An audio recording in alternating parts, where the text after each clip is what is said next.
Merci Jésus. Nos yeux sont sur toi.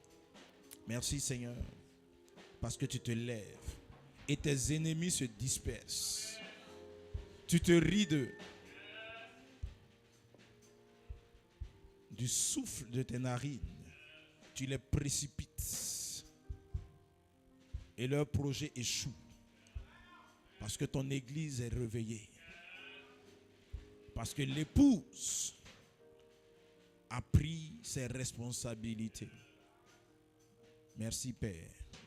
Louange et gloire à toi. Au nom de Jésus. Quelqu'un donne un puissant amen. Alors, garde la position et prie encore. Nous allons prier pour la parole de ce matin. La parole a déjà commencé, mais nous voulons continuer à prier. Que Dieu nous parle encore au travers du message. Que le Seigneur continue d'ouvrir nos yeux, de parler à nos cœurs, de nous sensibiliser.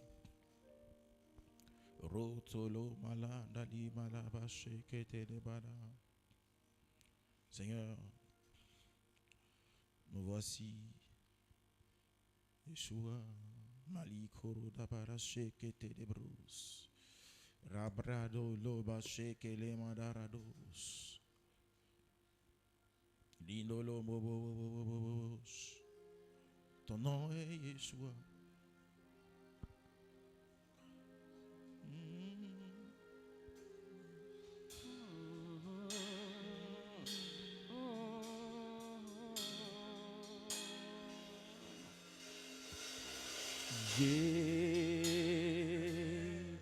Yeshua,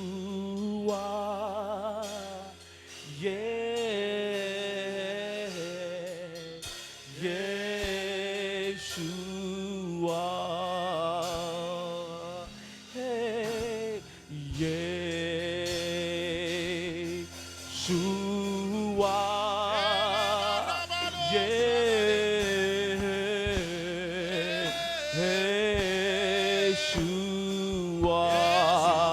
Yeshua, hey, Yeshua,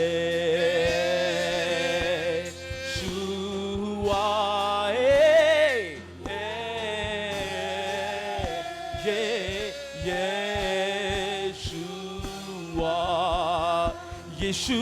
Yeshua, Yeshua,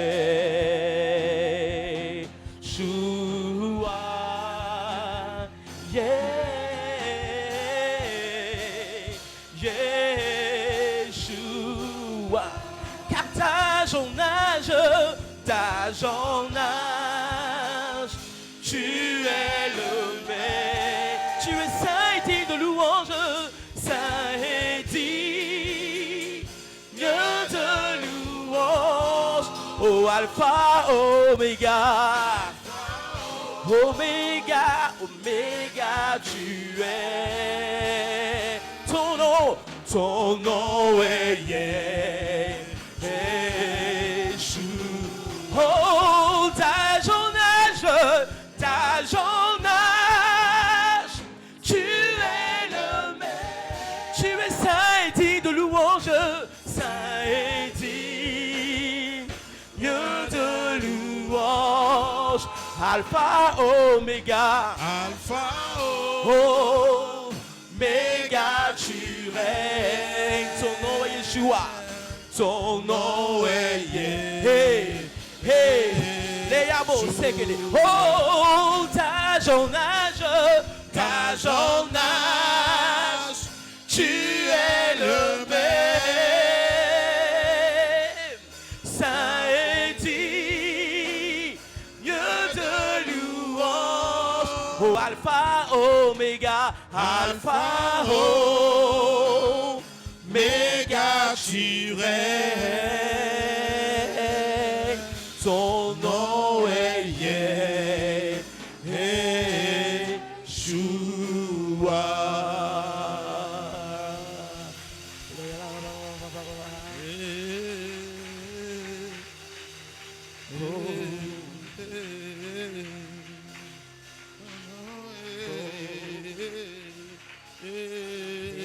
Yeshua.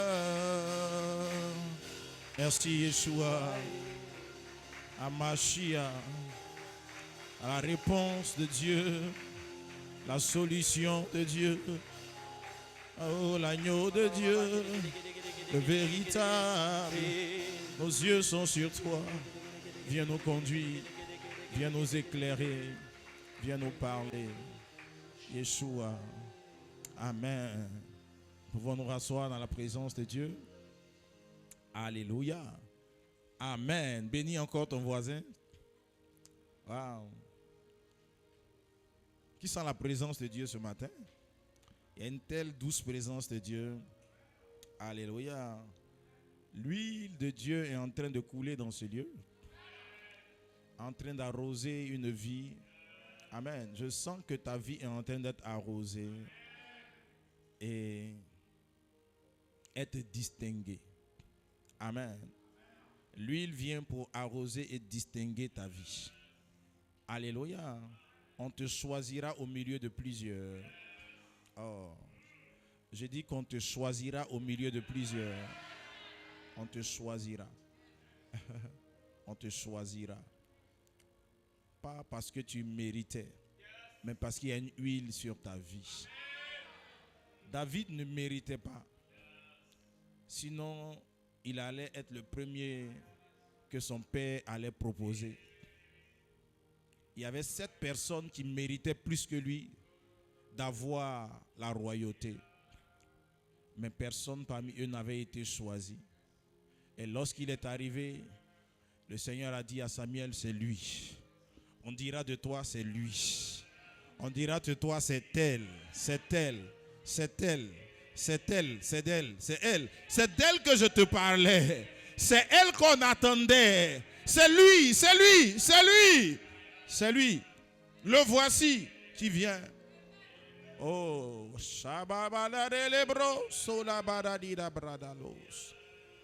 seras choisi. Je dis que tu seras choisi. Alléluia. On te choisira. On te choisira. Au milieu de plusieurs personnes.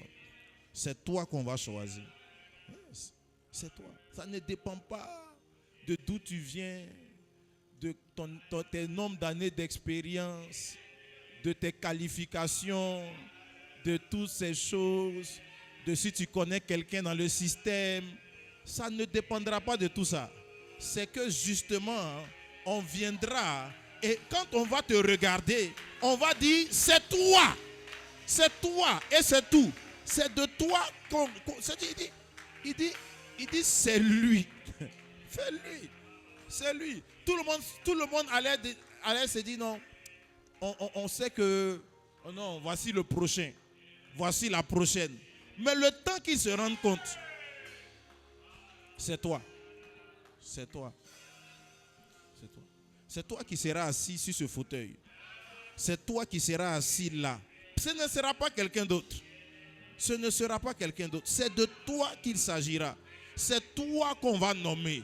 C'est toi à qui on va accorder la faveur. C'est toi qui seras choisi. Tu seras choisi. Tu es le choix de Dieu. Parce que ce choix ne dépend pas d'un homme. Ce choix ne dépend pas d'un système informatique.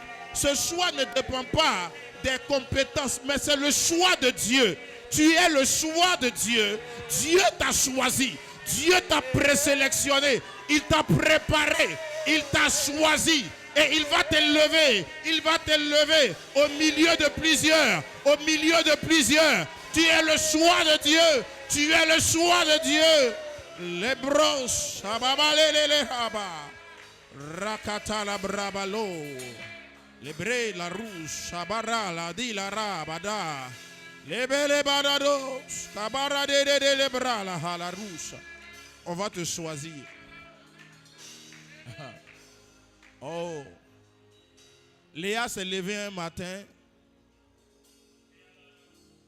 et on s'apprêtait à aller au mariage de sa sœur qui méritait à cause des critères de beauté, de jeunesse, de se marier avant elle.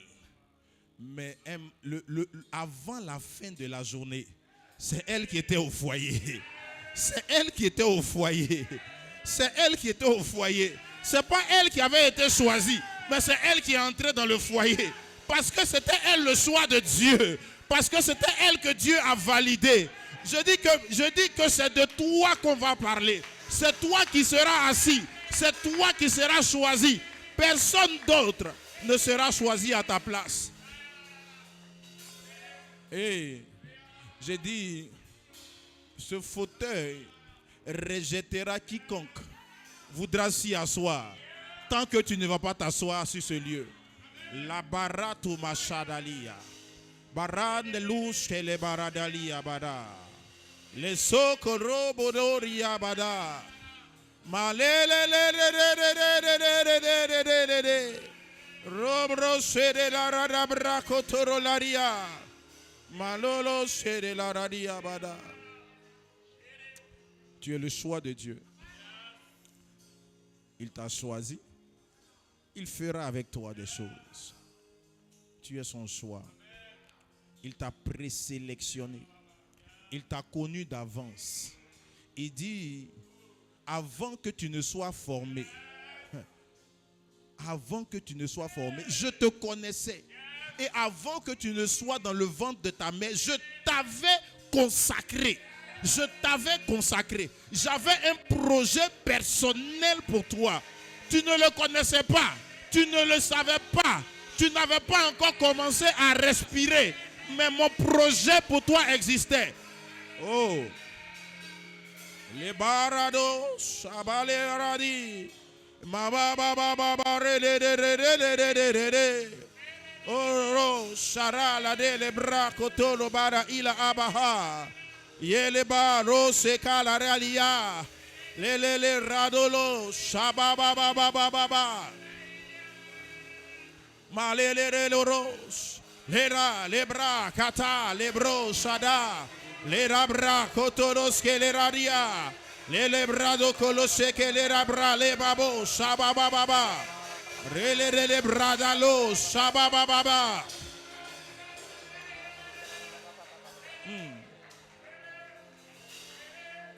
Tu es le choix de Dieu.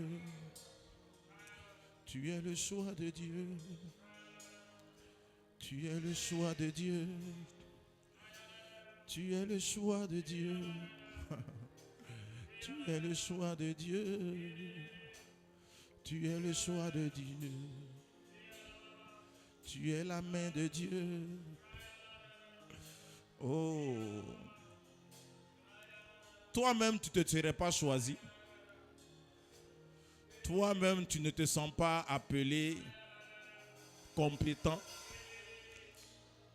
Quand tu regardes toutes tes limites, quand tu regardes tout ce que tu n'as pas, quand tu regardes tout ce qui te manque, tu te demandes, qui peut faire quelque chose avec quelqu'un comme moi? Qu'est-ce qui peut sortir encore de bon de moi? Mais Dieu aime de telles histoires. Dieu aime de telles situations. Parce qu'il est celui qui prend l'indigent de la poussière et il le fait asseoir à la table des grands. Ça veut dire que les grands viennent à leur réunion et autour de la table, ils voient une tête qui n'est pas dans le système habituel. On se demande, mais qui le connaît? C'est toi qui l'as appelé? C'est toi qui l'as mandaté? Qui est son parrain? Qui est son appui? On dit on ne le connaît pas. On ne sait pas comment il a fait. Mais c'est lui qui est là. C'est lui qui est assis là. Je dis que ton histoire va choquer. Ton histoire va choquer. Ton histoire va choquer. Ton histoire va choquer. Ton histoire va choquer. Oh! Arabalodos, abadederados. Lebrana labalos, sabadaria de malos. Elila rabaradelicana labaros, sadadiabre. Merci Saint-Esprit. Merci pour ta présence. Merci pour ton onction. Tu as répondu. Merci pour les anges qui sont en train de déverser des des coupes d'huile. L'Esprit de Dieu est en train de mettre à part et de consacrer des personnes. Et il y a une présence de Dieu de consécration. L'huile de Dieu, les anges de Dieu sont en train d'habiller, de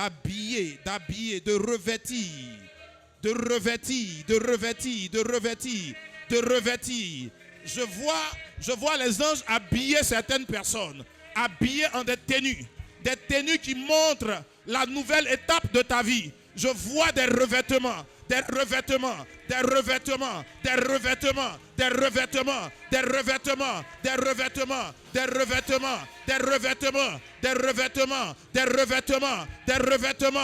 Hey, je dis, l'habit de deuil est en train d'être déchiré. L'habit de tristesse, l'habit de mort est en train d'être déchiré. Il change ton vêtement. Il te donne un vêtement. Je dis, le vêtement qu'il te donne montre ce à quoi il t'appelle, ce à quoi il te destine. Oh, Mashakata Rabadada, Leloboro Sakata, Lerokotorobo Sheketea, Ladelo. Babaradado, Sarira Badalada. Ugrana la bradolo Saba. Aima, Ainala, Aridodo, Radeli, Radeda Brado, Shadada.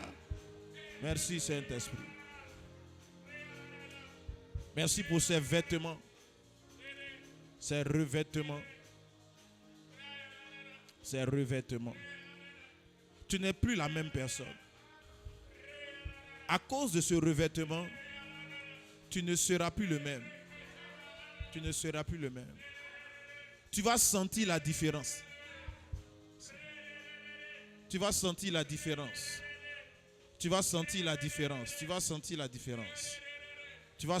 différence. Yes. Oh, merci Jésus. Merci Esprit de Dieu. Merci pour ta présence. Alado, Shadala, Libarada. Les baradandilo lo sada la baranda liako Shabbat. Béni sois-tu, Père. Merci. Toi qui appelles, toi qui qualifies et qui glorifies. Tu appelles, tu qualifies et tu glorifies. Merci.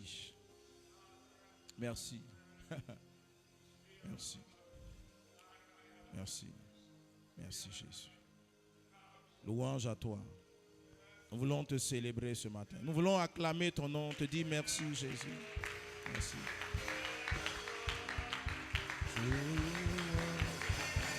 Et ton nom est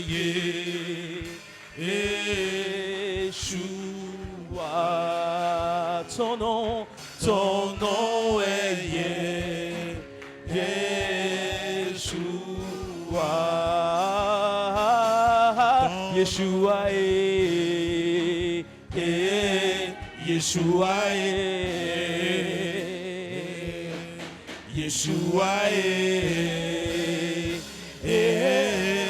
Yeshua est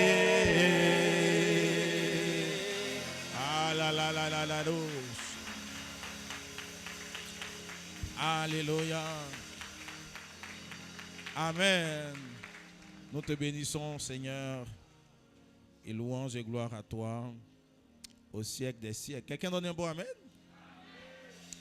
Donne un bon amen à Jésus. Wow. Merci Saint-Esprit. Tu agis comme bon te semble. C'est toi le maître.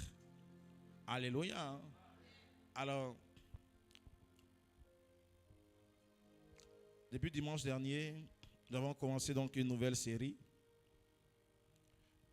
qui parle du renversement des autels d'appauvrissement ou neutraliser les malédictions de pauvreté dans ta vie. Amen. Et te faire entrer dans une source d'approvisionnement. Amen. Donne un bon amen à Jésus. On est bon, amen à Jésus. Tu entres dans, comme tu deviens une source d'approvisionnement. Alléluia. Dieu va t'utiliser pour nourrir beaucoup de personnes. Dans tous les domaines. Écoute, quand on parle de ça, il ne faut pas regarder l'argent. Il faut arrêter ça. On ne parle pas d'argent. On parle de provision, de ce que Dieu donne, que l'homme ne peut pas donner. En fait, quand Dieu va t'utiliser, c'est pour apporter dans la vie des gens ce que personne d'autre ne peut faire. Alléluia. Amen. Donc, ce n'est pas d'abord une affaire d'argent ou de matériel. Il y a des choses que Dieu donne, que rien ni personne ne peut donner. Et l'une des premières choses à laquelle que Dieu va t'appeler à être, c'est d'être une source pour approvisionner plusieurs personnes. Alléluia. De toute forme, parce que quand on parle de pauvreté, la pauvreté, ce n'est pas seulement le manque d'argent. La pauvreté, c'est le manque. Tout ce de quoi tu manques, tu es pauvre. Il y a des gens qui sont pauvres spirituellement. Quelqu'un qu'on poursuit en rêve, il est pauvre spirituellement. Quelqu'un qui est malmené par les démons, il est pauvre. C'est la pauvreté. C'est une forme de pauvreté. Ça veut dire que sur le plan spirituel, tu es comme un esclave. Ce n'est pas toi qui décides. Tu es couché, quelqu'un vient coucher avec toi. Ta vie n'est pas ta vie. Quelqu'un peut venir dans ton rêve, te poursuivre, te frapper, te gratter, et puis il sort, il retourne chez lui. Le lendemain, il vient encore, il t'attache. En fait, c'est comme si spirituellement, tu es dans l'angoisse, tu n'arrives pas à dormir. Ça, c'est une forme de pauvreté. Amen. Il y a aussi la pauvreté de l'âme, la tristesse. Le fait d'être triste, d'être angoissé, de ne pas pouvoir dormir. Il y a des gens qui sont dans de belles maisons, qui ont la richesse matérielle, mais qui spirituellement sont pauvres. Et qui sont émotionnellement pauvres. Certains sont obligés de se droguer pour dormir. Si quelqu'un se drogue pour dormir dans une grande maison, et que toi tu dors, même dans une petite maison, sans avoir besoin de drogue, tu es plus riche que lui. Tu es plus riche. Parce que la vraie pauvreté, elle est d'abord spirituelle, elle est d'abord émotionnelle. Donc, il y a plusieurs types, plusieurs formes de pauvreté. Il y a aussi la pauvreté dans la santé. La maladie est une forme de pauvreté. Et bien entendu, le matériel. Toutes ces formes de pauvreté-là, le Seigneur va nous équiper afin de renverser tout ce qui amène ces pauvretés dans ta vie et dans la vie de ton entourage. Non seulement à les renverser, mais à t'utiliser pour faire en sorte que plusieurs soient bénis et plusieurs soient approvisionnés dans le nom de Jésus. Alléluia. Donne un bon amen à Jésus. Et ce qu'on a lu comme passage, là c'était au second culte. Au premier culte, on a plutôt rappelé la source de bénédiction. Donc au second culte, on a lu le passage de Marc chapitre 6, verset 37, où Jésus était confronté à une foule qui avait faim. Et les disciples sont venus voir Jésus. Ils ont dit à Jésus, la foule a faim. La foule a faim. En réalité, comme je le disais dimanche dernier, ce n'est pas la foule qui avait faim. Eux-mêmes, ils avaient faim. Parce que je ne crois pas que les gens de la foule soient venus les voir pour leur dire on a faim. Mais souvent, parce qu'ils étaient dans le même endroit. Ils ont passé la même journée. Donc, certainement qu'à une certaine heure, ils avaient faim. Ils se sont dit que s'ils ont faim, ça veut dire que les autres aussi ont faim. Mais s'ils viennent dire à Jésus, Jésus, on a faim, Jésus va dire, vous là, vous êtes charnel.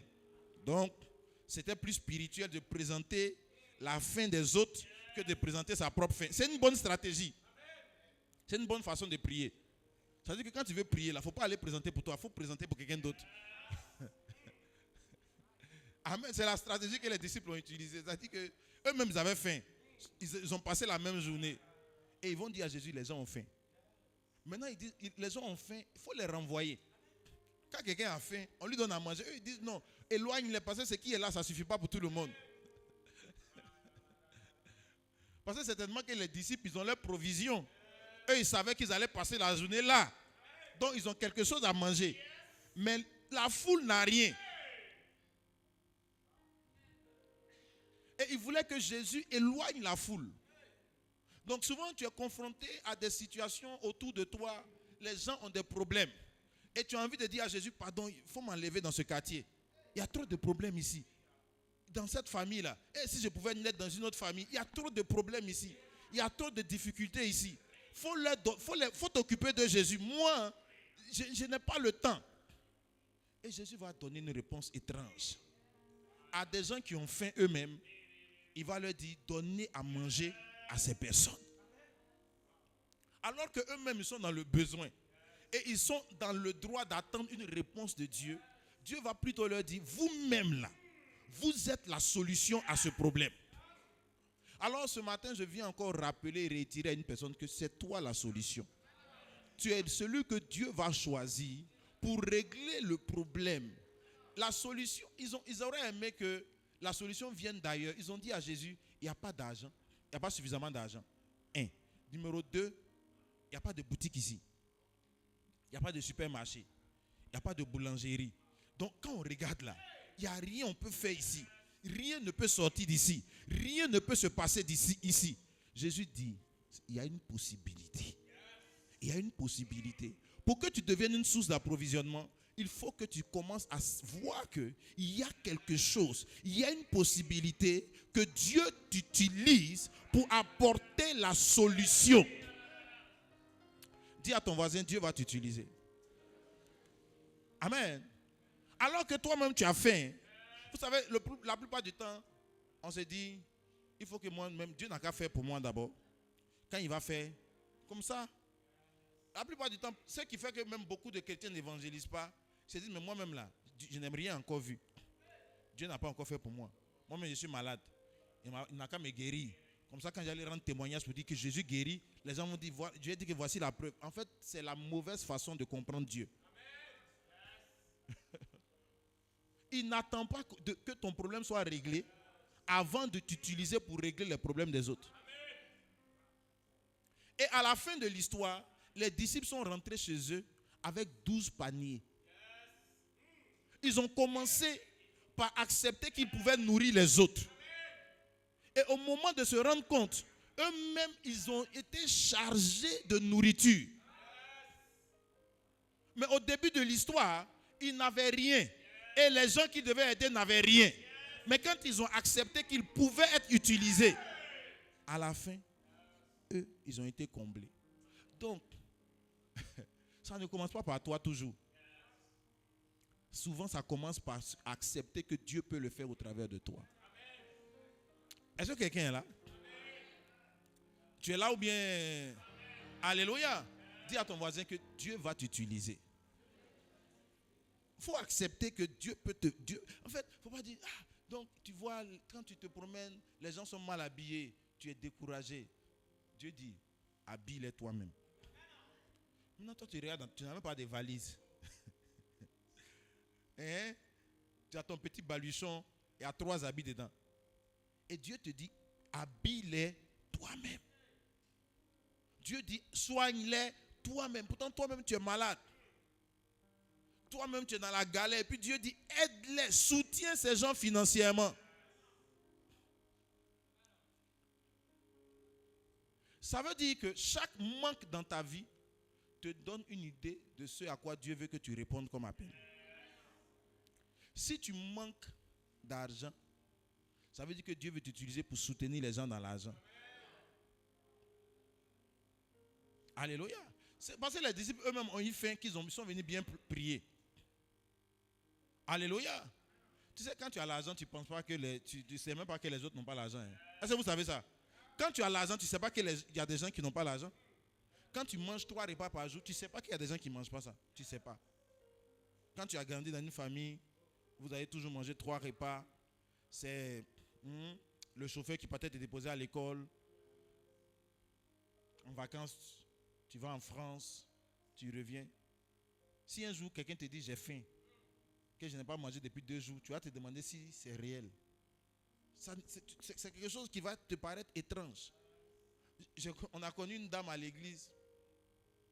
À l'époque, on était allé faire un camp. Et personne ne devait aller avec sa voiture. Donc, à l'aller, il y a quelqu'un qui l'a déposé. Son chauffeur l'a déposée. Au retour, elle devait venir avec le car. Maintenant, quand elle est descendue du car, le car ne l'a pas déposé chez elle. Il fallait qu'elle aille à la maison. Et il fallait maintenant qu'elle arrête un taxi. Et monter dans un taxi. C'était la première fois. Elle avait déjà dépassé la quarantaine. C'était la première fois de sa vie où elle allait monter dans un taxi. Et c'était elle dit que c'était un brisement pour elle. Yes. Monter dans un taxi. Elle, monter dans un taxi.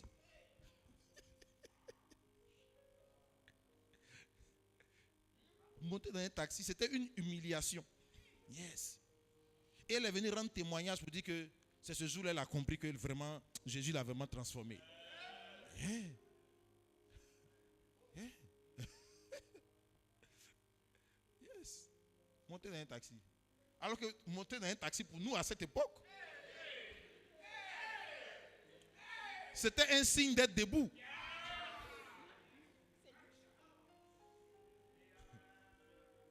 Nous on montait dans le bus. Ou fais attention si ton voisin ne s'est pas lavé depuis 2 jours. Il faut nous voir courir derrière le bus. Et on voit quelqu'un qui nous explique que monter dans un taxi, c'est une humiliation. En fait, on n'est pas dans le même monde forcément. On ne vit pas forcément dans le même monde. Mais donc souvent, Dieu sait que s'il ne te fait pas vivre certaines choses, tu ne pourras jamais prendre conscience qu'il y a des gens qui vivent aussi cela.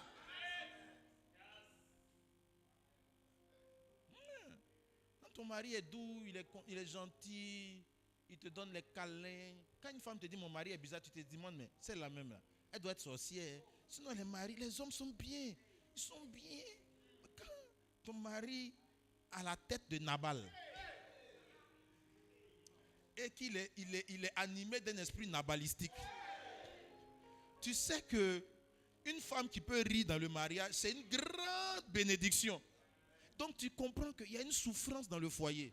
Et au moment où tu veux pleurer, Dieu dit, nourris-les toi-même. Ça veut dire que c'est toi la pleureuse, toi la maltraitée, c'est toi que je vais utiliser pour nourrir et bénir plusieurs femmes qui souffrent dans leur foyer. C'est pour ça qu'il dit, la stérile, elle doit se réjouir. Parce qu'elle aura beaucoup plus d'enfants. Parce que Dieu va t'utiliser pour montrer que c'est possible de pouvoir enfanter. Il ne va pas commencer par te donner un enfant, mais il va commencer à t'utiliser pour guérir des ventres. Le problème, c'est que tu attends d'avoir ton enfant avant de commencer ton ministère. Il dit, donne-le vous-même à manger. Alléluia. Il faut que tu acceptes que tu dois nourrir d'autres personnes. Et que ta vie tourne beaucoup trop autour de toi-même. Alléluia. Mon agent, mon travail, ma maison. Tout est ma, et mon ma. Ça, ce n'est pas une vie qui peut t'amener à être une source d'approvisionnement. Et c'est une façon de penser qui va faire que la pauvreté va rester dans ta vie. Parce que, écoute-moi, la richesse, là, ça vient, Dieu t'emmène la richesse. Le but de la richesse, dans tous les domaines, c'est pour que tu aides d'autres personnes.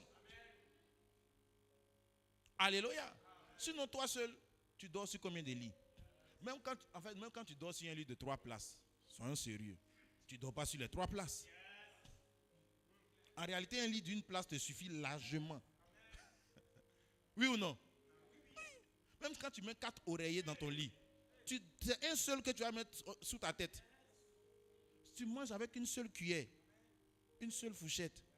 Tu utilises un seul WC. En fait, si tu vois bien, tu vas te rendre compte que pour toi-même, ta vie, là, on n'a pas besoin de beaucoup de choses. Hein.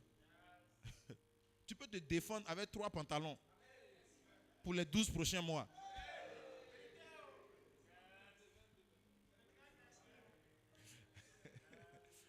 Pour tes besoins personnels, on n'a pas besoin de tant que ça. Donc quand Dieu veut te bénir, mais il veut que tu prennes conscience qu'il y a de la souffrance, il y a de la famine, il y a des difficultés autour de toi, et que c'est par toi qu'il va le faire. Et que tu ne dois pas attendre que ça vienne. Oh, qui va me donner? Qui va m'aider? Les blancs n'ont qu'à venir. ils ne viendront pas. Amen. Ça ne vient pas de chez quelqu'un. Ça ne vient pas du nord ni du sud.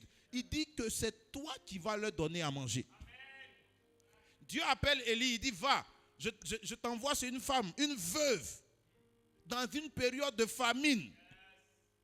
Et tu vas aller là-bas être une source de bénédiction pour elle. Lui-même, il vient de sortir d'un temps de galère où il était nourri par des corbeaux. Tu sais, le niveau de galère où les corbeaux te nourrissent, c'est un temps où tu ne choisis pas ce que tu manges. Tu manges ce qui est là. Voilà. Ça veut dire que quand tu manges, on te donne une sauce avec des aubergines dedans, que tu crois que c'est de la viande, et que tu manges, ça devient de la viande dans ton ventre. Ça veut dire que il y a des moments où tu manges la viande par la foi. C'est-à-dire que quand tu regardes la carotte, et que tu crois, carotte même, c'est le luxe. Ah, voilà. C'est-à-dire que le gombo. Quand on découpe le gombo pour mettre dans la sauce, avec les aubergines violettes, on grille ça un peu. Si tu crois dans ton cœur que cette aubergine est de la viande, elle deviendra de la viande dans ton cœur. Parce que tu ne peux pas t'offrir plus qu'une aubergine. Et Élie était dans la période où tu sais, le corbeau, si tu avais le choix, un corbeau n'allait jamais s'approcher de toi. Mais il y a des moments où il y a des corbeaux qui te nourrissent. Et c'est dans cette situation-là que Dieu dit, va chez une veuve. Maintenant, tu seras une source de bénédiction là-bas. Et la veuve elle-même aussi, quand Élie arrive, il dit, mais moi-même là, ça ne va pas. Donc, deux affamés qui se rencontrent. Dieu est étrange. Notre problème, c'est qu'on est logique. Et qu'on attend Dieu avec notre logique. On se dit que si Dieu doit nous visiter, il doit le faire d'une façon spectaculaire. Donc tu vas chasser les corbeaux. Tu vas mépriser les veuves que Dieu t'envoie. C'est une veuve qui devait nourrir Élie. Mais si c'était nous, arriver chez la veuve, on allait aller taper pour dire, hey, j'ai vu une veuve, allons l'aider. Elle a des problèmes. Alors que c'est elle la solution. En fait, quand tu n'as pas le regard de Dieu, tu peux voir des solutions comme des problèmes. En tant que tu verras ta solution comme un problème, tu n'en profiteras pas. Tu es là ou bien tu es parti? Dis à ton voisin, il est temps que tu deviennes une source d'approvisionnement. Alléluia. Amen. Alléluia. Et Dieu va te faire de toi une source d'approvisionnement. Peu importe les circonstances. Peu importe le moment. La provision de Dieu ne dépend pas du moment des finances du pays. Ça ne dépend pas des conditions. Ça ne dépend pas de tout ça. Non. Dans la période de sécheresse, Isaac a semé et il a récolté au centuple. Il n'est pas tombé une seule goutte de pluie. Donc en temps normal, tous les champs étaient fermés. Personne n'a fait de plantation.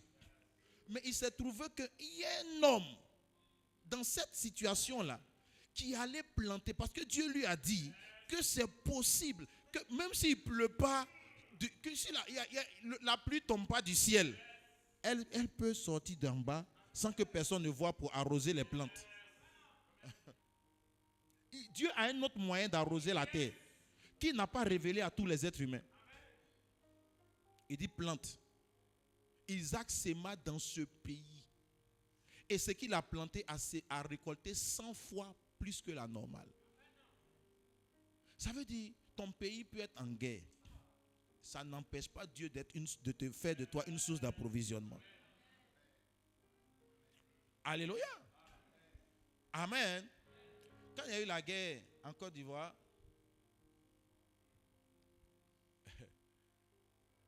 on ne pouvait pas aller au marché, frère. Ça tire partout. Donc tout ce que tu peux faire, c'est rentrer chez toi et te coucher. Ta petite provision que tu as faite, prier que ça ne finisse pas. Or, ça durait aussi la guerre, frère. Donc, ma bouteille de gaz était en train de rendre l'âme. Et le jour, elle nous a dit bye bye. mon voisin qui n'était pas là pendant la guerre, on ne savait pas où il était parti, est arrivé. Quand il est arrivé, on dit oui, voilà, ça va, il y a longtemps. Il dit oui, ça va bien ici. On dit oui. Il dit bon, c'est à propos de vous que je suis venu. On dit pourquoi? Il dit non, j'ai ma bouteille de gaz qui est restée ici. Et je me suis dit, comme c'est pas normal que moi, j'ai une bouteille de gaz pleine. Et que mes voisins, peut-être qu'actuellement leur bouteille de gaz, peut-être que leur bouteille de gaz est finie. Et j'ai mon sac de riz qui est resté, qui ne va pas être utilisé. Yeah. Donc il est venu, il l'a approvisionné et il a redisparu. Yeah.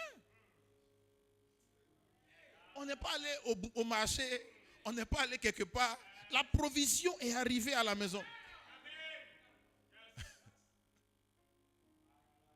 Donc il faut me voir maintenant.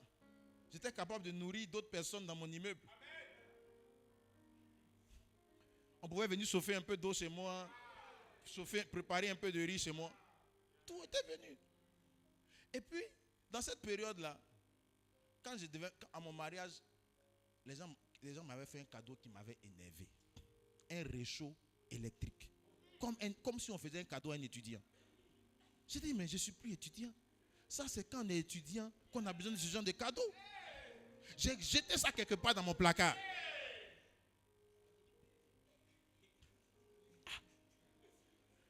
La guerre arrive, il n'y a pas de gaz. J'ai dit, mais comment on fait? Ma femme me dit, mais on t'avait donné un réchaud.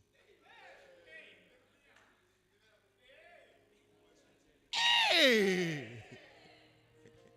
Donc, en fait, tout était déjà là. Dans la période de guerre. Et pour moi, c'est petit. Il y a un autre frère de l'église. Ses voisins étaient des Libanais. Donc, ils l'ont appelé pour dire, ils lui ont dit, mais on est au Liban. Va dans notre maison. Regarde dans nos frigos. Enlève tout ce qui est là-bas. Il ne faut pas que ça se gâte. Parce qu'on ne sait pas quand on revient. Mais ils disent que quand ils sont arrivés, la découverte était spectaculaire. C'est pas, en fait, quand on dit la provision, c'est pas les viandes, des viandes là, c'est la vraie viande, des viandes de haute couture. Yeah. C'est pas les poulets gonflés, hein. C'est les vrais poulets, les plats sophistiqués. Donc les voici en période de guerre. Chaque soir il y avait la fête chez eux. Et donc, ils ont appelé le pasteur Mohamed pour dire, pasteur, vraiment, est-ce que ça va bien? Il dit, oui, il dit, bon, est-ce que tu as besoin de provisions? Il dit, mais c'est chaud. Il dit, ils ont approvisionné. Donc, ils ont appelé leur famille, ils ont nourri des gens dans la période où on ne va pas au marché. Ça veut dire qu'il y a un moyen par lequel Dieu peut passer pour t'utiliser à bénir la vie de plusieurs. Et cela ne dépend pas des circonstances.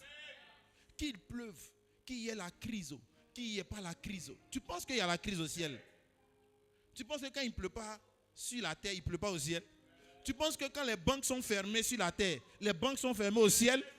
Tu penses que quand il y a le chômage sur la terre, il y a le chômage au ciel? Il n'y a aucune situation qui peut empêcher Dieu d'accomplir ce qu'il veut accomplir. Il dit dans le psaume 84, il dit les justes, quand ils rentrent dans la vallée de Baca, il la transforme en une source pleine de joie. La vallée de Baca, c'est les larmes, c'est les temps de souffrance. Il dit quand un juste arrive dans une saison, il dit lorsqu'il traverse la vallée des larmes, la vallée de Baca, il la transforme en un lieu plein de sources. Ça veut dire au moment où tu devais être en train de pleurer, où on devait te dire vraiment du courage, les gens seront étonnés que dans cette situation-là, c'est toi qui commences à nourrir les autres. Israël ne pouvait pas penser que pour les nourrir, ça pouvait venir de 4 lépreux et de leurs ennemis, la Syrie. En période de guerre, les Syriens étaient campés pour venir les attaquer.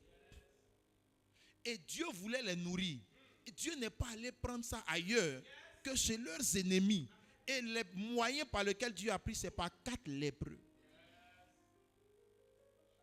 Rien n'est impossible à Dieu. Alléluia. Rien n'est impossible à Dieu. Alors, pour devenir une source d'approvisionnement, il faut comprendre la bénédiction de l'approvisionnement. Dis avec moi, bénédiction de l'approvisionnement. Et toute bénédiction fonctionne avec 3 choses essentielles, comme notre Père spirituel nous l'a enseigné. Le code, c'est-à-dire le C pour capacité, le O pour opportunité et le D pour désir. Amen. Ça signifie que quand on dit tu es béni, ça veut dire que dans la bénédiction qu'on te donne, là, il y a une capacité, une opportunité et des désirs. Par exemple, quand on te dit que tu es fécond, la bénédiction de la fécondité, ça signifie que Dieu te donne la capacité de faire un enfant. Amen. Donc la capacité, on te donne des entrailles, des organes. Maintenant, il faut une opportunité. Parce que même si tu as la capacité de faire un enfant, tu ne peux pas faire un enfant tous les jours. Il y a un temps, une saison qu'on appelle la saison d'opportunité, où tu peux avoir un enfant. C'est ce qu'on appelle le temps d'ovulation. C'est ça qui fait que c'est quand tu utilises ta capacité pendant la saison d'ovulation que tu peux avoir un enfant. Donc ça c'est le O qui est l'opportunité. Maintenant tu peux avoir la capacité, tu peux avoir l'opportunité, mais tu n'as aucun désir. C'est-à-dire que tu es marié, toi et ton mari, vous voulez faire un enfant. Et quand vous venez le soir, vous vous chantez Alléluia, oh, Alléluia, oh. Pendant 10 ans, vous aurez combien d'enfants? Hein? Vous aurez combien d'enfants? 0. Donc, vous avez la capacité et les opportunités se sont présentées chaque mois. Mais comme vous n'aviez aucun désir, la bénédiction n'est pas devenue réelle. Amen. Donc de la même façon, pour que Dieu, quand Dieu veut t'apporter la bénédiction de l'approvisionnement, c'est-à-dire où la Bible dit, l'Éternel est mon berger, je ne manquerai de rien. C'est une bénédiction. Il dit, ta corbeille et ta huche seront bénies. Ça veut dire que ta vie ne sera pas dans le manque. Et ça vient aussi avec une capacité. Quelle est cette capacité? C'est que Dieu amène la provision à côté de toi. Ça dit que pour recevoir, pour que tu puisses manifester cette bénédiction, tu dois être conscient que la capacité de cette bénédiction, c'est que cette provision-là n'est pas loin. Dans mon cas, il y a une des provisions qui était dans mon placard, il y a une autre qui était chez le voisin. Ce n'est jamais loin. Ce n'est jamais loin. Quand les disciples ont dit à Jésus, Jésus a dit, nourrissez-les vous-même. La provision pour nourrir les gens était où? Était là. Il dit, qu'est-ce que vous avez ici? 5 pains et 2 poissons. Ce n'est jamais loin. Le problème qui fait que beaucoup n'arrivent pas à manifester cette bénédiction, c'est qu'ils se disent que ça doit venir. La provision pour ton mariage est là. Ton mari, tu as déjà parlé avec lui. Oui. Tu le connais déjà. Il est là. Non, il n'est pas loin. Hein? En fait, ton problème, c'est que tu veux aller sur Internet.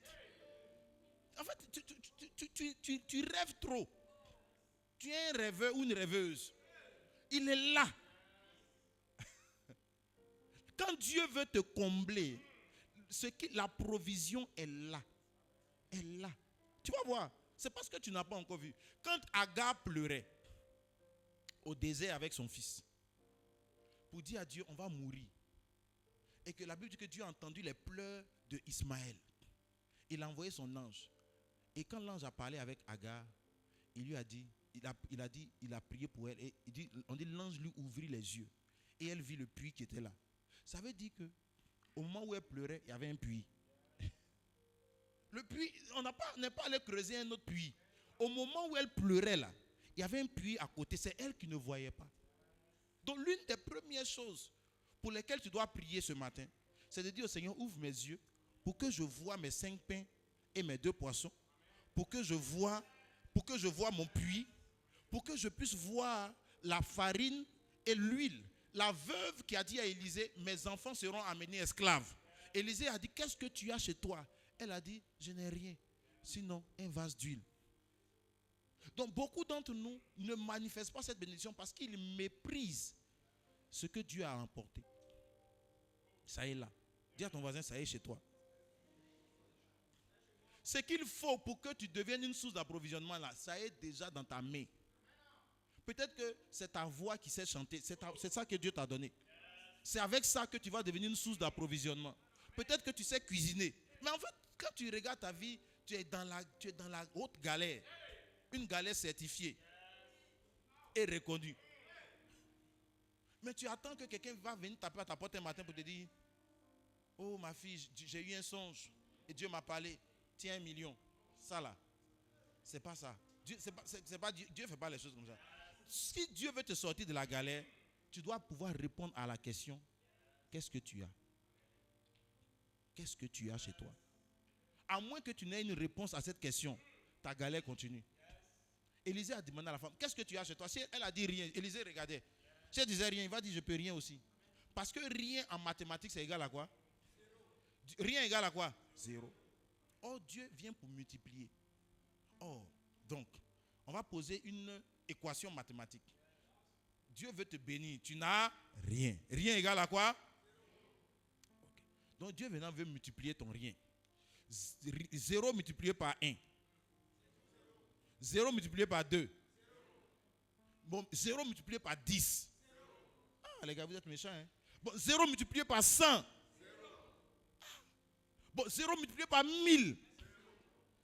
Même pas 1 million. Donc quand tu dis je n'ai rien, spirituellement tu es en train de déclarer que tu as 0. Donc Dieu même devient incompétent dans ta vie. Parce que tout ce qu'il va apporter sera égal à quoi? 0. Donc la première chose que tu dois pouvoir reconnaître, c'est qu'est-ce que Dieu t'a déjà donné qui est là. Ça y est à côté. Ça y est là. Donc c'est pour ça que quand Dieu dit rendez grâce, dis merci. C'est pour dire que merci parce que je sais que ça est déjà là. Donc tu dois dire merci pour mon mari. Merci pour mon mariage. Merci parce que je suis prospère. Parce que la prospérité est déjà là. Elle ne va pas venir loin. Elle est déjà là.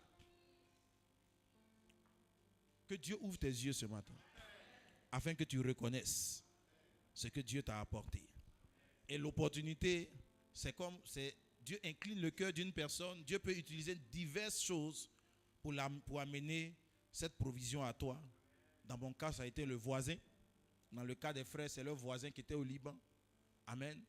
Et dans le cas de la femme, c'était les voisins qui ont donné leur vase qu'elle allait récolter. Et ces vases d'huile se sont multipliés. Dans le cas des disciples, c'était un jeune enfant qui est venu avec 5 pains et 2 poissons. Et qui a accepté de donner ces 5 pains. C'était sa nourriture. Il a accepté de donner ça. Donc, l'opportunité va venir sous une diverse forme. Ça peut être le vent, ça peut être diverses manières par lesquelles Dieu va apporter cette provision dans ta vie. Que Dieu incline les cœurs en ta faveur. Que Dieu aligne les circonstances en ta faveur. Que Dieu fasse en sorte que tu ne manques pas tes opportunités de provision. Alléluia. Et le désir, c'est le travail. Écoute, la pauvreté, le camarade de la pauvreté, c'est la paresse. La Bible dit un peu de sommeil, un peu de baisser les bras et la pauvreté va te surprendre. Donc, un des signes qui fait que les gens sont pauvres, c'est le manque de travail. Là où les gens travaillent plus, il y a beaucoup plus de richesse. Alléluia. Donc si tu vois un pays qui est pauvre, si tu fouilles bien, les gens ne travaillent pas beaucoup. Ce n'est pas la sorcellerie d'abord. Il faut laisse les sorciers en paix. Il ne faut pas les laisser en paix. Amen. Le feu sur eux. Amen. Mais il faut savoir que là où il y a la pauvreté, c'est parce qu'il n'y a pas de travail. Les gens sont paresseux. Ils n'aiment pas aller au travail. Ils vont au travail en retard. Et ils aiment descendre vite. Chaque semaine, ils veulent permission pour aller aux funérailles. Permission pour aller faire mariage. Permission pour aller faire baptême de mon oncle. Permission pour aller danser. Permission pour aller faire tout. Ils ont permission de toutes choses. Ils aiment descendre à 14 heures. Ils n'aiment pas venir au travail. Et après, ils prient en langue. Rico momomo, je possède. Tu ne posséderas rien.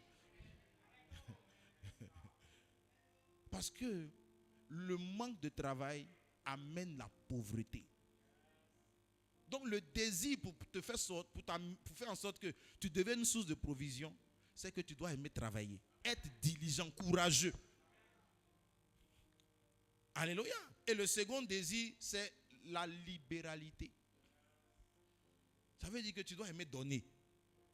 Ceux qui donnent sont toujours plus riches que ceux qui reçoivent.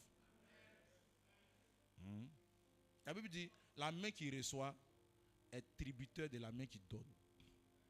Tant que ta main est en bas, tu ne pourras jamais être plus riche que quelqu'un qui te donne l'argent. Jamais de la vie. Jamais. C'est pour ça qu'il y a des pays qui ne vont pas sortir parce qu'ils attendent toujours de l'aide. Yeah. Et en fait, normalement, tu es censé, tu cherches à rattraper le développement des gens. Mais c'est eux qui te donnent. Comment tu penses pouvoir rattraper quelqu'un qui te donne quelque chose?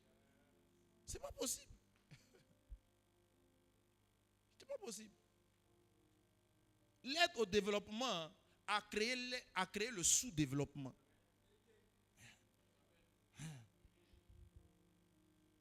Parce que tu sais qu'on va, de toute façon, si c'est chaud, ton budget n'arrive pas, tu peux appeler quelqu'un, il va envoyer un peu d'argent, tu vas payer tes fonctionnaires. Donc pourquoi travailler? Pourquoi réfléchir que tu peux transformer ton sous-sol, tu peux faire d'autres choses? Pourquoi tu ne peux pas réfléchir à ça? Parce que toujours, tu peux aller te mettre à genoux devant quelqu'un et dire, hey, pitié, mon peuple va me frapper, donnez-moi un peu.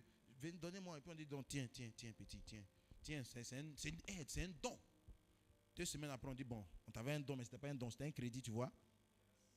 Tu as un puits de pétrole là-bas. Il faut nous donner ça. Donc, tu ne vas jamais t'en sortir parce que tu es un receveur. Les receveurs ne deviennent pas riches. Donc, tu n'aimes pas donner. Quand on dit même donner ta dîme, on doit te parler, te donner les 15 secrets qui est dans la dîme.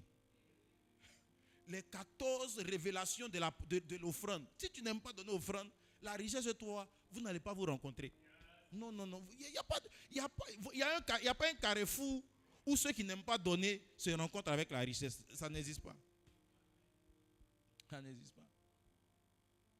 Mon constat, c'est que ceux qui donnent continuent de donner. Ça fait près de 17 ans que je suis réellement converti. Les gens qui donnaient dans l'église il y a 17 ans, jusqu'à aujourd'hui, ils donnent encore. Ils ne sont pas encore devenus pauvres. C'est vraiment bizarre. Hein? Chaque année, ils donnent et leur donation augmente. Maintenant, ceux qui ne donnaient pas il y a 17 ans continuent de ne pas donner et on les aide encore. Ok. On n'a qu'à les dormir. Dis à ton voisin, aide-nous Seigneur. Fais de nous des donateurs, des travailleurs. Donc que le désir du travail et de la libéralité soit ton partage. Sinon, donc souvent là, on aime faire les proclamations, je possède, oh je reçois. Maintenant, tu te réveilles à 11h du matin. Tu comptes sur quoi? Tu dors jusqu'à midi. Tu dors. Ça veut dire que tu dors, tu ne travailles sur rien. Sur quoi tu travailles actuellement? Qu'est-ce que tu es en train de faire comme activité? Qu'est-ce que tu es en train de faire pour que ta vie... Mais tu dors. Tu espères que quelqu'un va venir payer ton loyer à ta place. Ou bien, il faut que je rencontre quelqu'un, il va venir me marier, mes problèmes vont finir. Maintenant, arrivé là-bas, tu as dit non, il ne me respecte pas. Moi aussi, j'ai droit à la parole. Tu as droit à quelle parole? Tu t'es marié pour qu'on s'occupe de toi. Donc, laisse-on va s'occuper de toi. Laisse-on va s'occuper de toi. L'objectif de te marier était que tu cherches quelqu'un pour venir s'occuper de toi. Parce que toi, tu t'es dit que ta vie n'est rien. Tu n'as pas beaucoup. Quelqu'un n'a qu'à venir. Donc, il est venu. Tu veux maintenant dire que toi, tu as droit là. Tu as quel droit? Tu n'as pas de droit. Quand tu reçois, tes droits sont partis. Ok. Dis à ton voisin, change de mentalité. Deviens un donneur. Amen. Donc, il faut aimer donner. Donne. Si tu vois quelqu'un, quand tu vois quelqu'un qui a réussi, il ne faut pas lui demander. Il faut te demander qu'est-ce que tu peux lui donner. Par exemple, tu es dans la couture. Et puis, il y a un couturier qui a réussi, il a beaucoup de marché. Il ne faut pas penser qu'il a fait sorcellerie. Ou bien, pour ne pas lui demander, pour dire, hé, grand frère, il faut me soutenir. Non. Si tu fais ça, il sera toujours au-dessus de toi. Tu prépares une enveloppe. Tu dis, grand frère, vraiment, j'apprécie ton travail, ta façon de faire. Je suis venu te faire un cadeau. Merci. Tu es vraiment une source d'inspiration pour nous. Il va te dire, waouh, merci. S'il est peut-être croyant, il va te dire, que Dieu te bénisse. Même s'il n'a pas dit ça, tu as reçu quelque chose. Tu as pris quelque chose de lui. C'est-à-dire, ce qu'il fait pour devenir grand là, tu viens de récupérer ça. Quand quelqu'un te donne quelque chose, il récupère quelque chose de toi. Ok.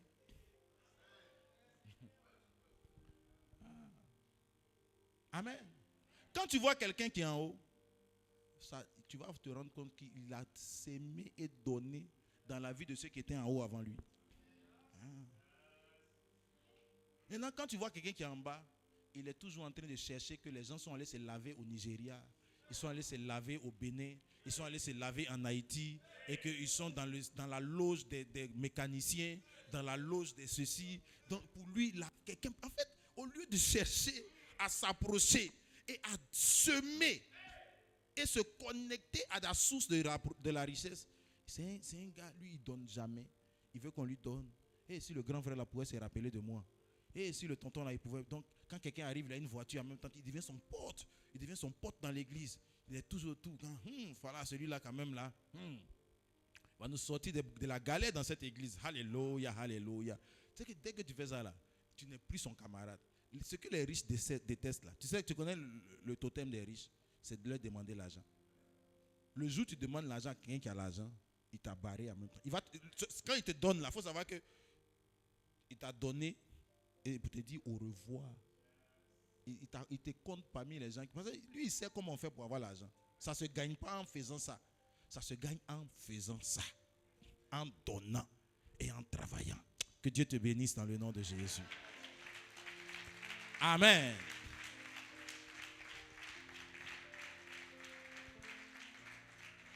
Nous allons prier ensemble. Dis Seigneur, change ma mentalité. Dis au Seigneur d'ouvrir tes yeux. Dis Seigneur, ouvre mes yeux pour que je reconnaisse ce que tu m'as donné. La provision est là. Ce que j'attends est déjà là. Ouvre mes yeux. Amène-moi une opportunité. Donne-moi de saisir mes opportunités. Et crée en moi le désir de travailler et de donner. Dans le nom de Jésus-Christ. Amen. Amen. Amen. Alléluia.